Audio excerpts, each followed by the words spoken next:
శ్రావణి. నేను 9వ తరగతి చదువుతున్నాను. నేను చెప్పే కథ పేరు దురాశ దుఃఖానికి చేటు. ఒకానొక ఊరిలో ఒక ముసలాయన ఉండేవాడు. ఆయనకి 2 కొడుకులు ఉండేవాళ్ళు. అందులో ఆయన పెద్ద కొడుకు చాలా అత్యాశ గలవాడు. ఆయన ఒకరోజు ఏమన్నాడంటే వాళ్ళిద్దరి కొడుకులకి, మీ ఇద్దరికి నాకున్న ఆస్తి పంచుతాను శిరసమానంగా అని చెప్పాడు. అయితే ఆయనకున్న ఆస్తులు ఏమిటంటే ఒకటి చెట్టు, ఒకటి ఆవు, ఒకటి దుప్పటి. అయితే ఇవి పనిచేయాలి అనే లోపలనే ఆయన చనిపోతాడు.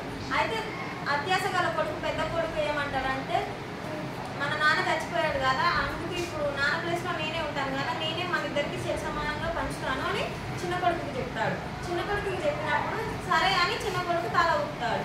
అప్పుడు చెట్టు దగ్గరికి వెళ్తారు. చెట్టు దగ్గరికి వెళ్ళి నువ్వేం చేస్తావంటే కింద భాగం నువ్వు తీసుకో, పై భాగం నేను తీసుకుంటాను అని చిన్న కొడుకు చెప్తాడు. సరే అన్నయ్య అని తను ఊపుతాడు. అయితే మళ్ళీ ఆవు దగ్గరికి వెళ్తాడు. ఆవు దగ్గరికి వెళ్ళి ముందు భాగం నువ్వు తీసుకో, వెనుక భాగం నేను తీసుకుంటాను అని చెప్తాడు. వెనుక భాగం తీసుకున్న తర్వాత మళ్ళీ బెడ్షీట్ దగ్గరికి పోయి దుప్పటి దగ్గరికి వెళ్తాడు.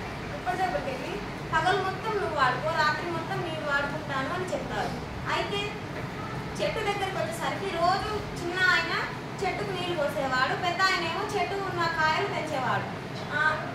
ఆవు దగ్గరకు వచ్చేసరికి ఏమో రోజు చిన్న ఆయన దానికి మేత వేస్తూ నీళ్లు వేస్తూ ఉండేవాడు, పెద్ద ఆయన ఏమో వెనుకలున్న పాలు పిండుతూ ఉండేవాడు. అలా బెడ్షీట్ దగ్గరికి వచ్చేసరికి చిన్న ఆయన ఏమో రోజు దాన్ని ఉతికి శుభ్రం చేసి ఆరబెట్టేవాడు, పెద్ద ఆయన ఏమో రోజు దాన్ని నైట్ కప్పుకునేవాడు.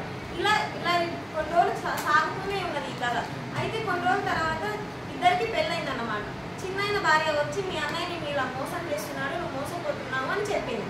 అప్పుడు వాళ్ళ వైఫ్ ఏం చెప్పిందంటే ఆయనకి, మీ అన్నయ్య ఇట్లా మోసం చేస్తున్నాడు, నువ్వు చెట్టు దగ్గరికి వెళ్ళి కింద భాగం మీరే కదా, నువ్వు దాని చెట్టు నరికి అప్పుడు మీ అన్నయ్య ఏం చేస్తాడో చూద్దామని వెళ్తాడు. అయితే వాళ్ళ ఆమె చెప్పినట్టు చిన్న ఆయన చెట్టు నరికేస్తాడు. నరికేసిన తర్వాత ఏంట్రా ఇలా చేసావు, నువ్వు చెట్టు నరికేసావు ఎందుకు అని చెప్తే, ఇది కింద భాగం నా ఇష్టం, నేను ఏమైనా చేసుకుంటాను అన్నాడు. దాంతో ఆయన అనుగ్రహం కలిగింది ఆయనకి. అప్పుడు సరే ఇద్దరం ఇప్పుడు ఇప్పటి నుంచి ఏదైనా సమానంగా పంచుకున్నాం అని అన్నాడు. మళ్ళీ ఆవు దగ్గరికి వచ్చేసరికి ఈయన మేత వేసుకుంటూ ఆయన పాలు పిండాడు.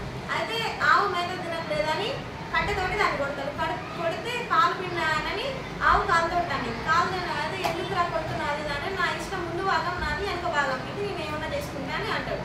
అన్న తర్వాత సరే ఇప్పుడు కూడా ఇప్పటి నుంచి కూడా మనం సమానంగా పంచుకున్నామని అని అంటాడు. అన్న తర్వాత మళ్ళీ బెడ్షీట్ దగ్గరికి వెళ్తాడు. అయితే పగలు మొత్తం ఈయన వాడుకుంటాడు కాబట్టి ఈయన పగలు మొత్తం నానబెట్టి రాత్రి అయ్యేసరికి తీసి అనిపిస్తాడు. అదేంద్రా నువ్వు శుభ్రం చేయకుండా ఆరబెట్టుకున్నా నాకు ఇస్తున్నావేంటి అని అంటే, పగలు మొత్తం నాకు కాబట్టి నా ఇష్టం, నేను ఏమైనా చేస్తాను, నైట్ వచ్చింది కాబట్టి నేను నీకు ఇస్తున్నాను తీసుకోవాలని అంటే, ఇక్కడి నుంచి ఏంటిదంటే మోరల్ ఈ కథకి, తాట తన్నేవాడు ఉంటే వాడి తల తన్నేవాడిని కూడా ఉంటాడు.